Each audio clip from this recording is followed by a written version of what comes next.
কোথা থেকে আসছো তুমি? হিমমটর। হিন্দমোটর থেকে আসছো, দেখতেই পাচ্ছি তোমার মাথায় কিন্তু কেকেআর এর ব্যান্ডানা, হাতে রয়েছে কেকেআর এর ফ্ল্যাগ। তো কেকেআর কে সাপোর্ট করছো বোঝাই যাচ্ছে, কি হবে আজকে ম্যাচে? ভালোই করবে, বাকি এই 3-4টে ম্যাচ জিতেছে তো আজকেরটা ভরসা করা যাবে যে জিতবে। আর তোমার নাম কি? শ্রেয়াংশ দে। আর তোমার প্রিয় ক্রিকেটার কে? বিরাট কোহলি। বিরাট কোহলিকে সাপোর্ট করছো আর কেকেআর কেও সাপোর্ট করছো? হ্যাঁ, আমি বিরাট কোহলি আরসিবি কিন্তু প্লে অফে পৌঁছে গেছে, কেকেআর কি করবে?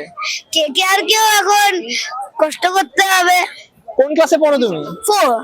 একটু আপনার কাছে জানতে চাইবো, ছেলেকে নিয়ে এসেছেন একদম কিন্তু কেকেআর এর ভাইব ছেলের সঙ্গে, কি মনে হচ্ছে ম্যাচে কি হবে আজকে? ম্যাচে অবশ্যই হোপফুল যে জিতবে, কেকেআর জিতবে এই আশা রেখেই সব আশা। কেকেআর এর খেলা তো বটেই, ছেলেকে দেখে মনে হচ্ছে একেবারে ক্রিকেট পাগল। হ্যাঁ এই ক্রিকেট, জায়গাটা হ্যাঁ হ্যাঁ ক্রিকেট ফুটবল ক্রিকেট সব। দুটোই।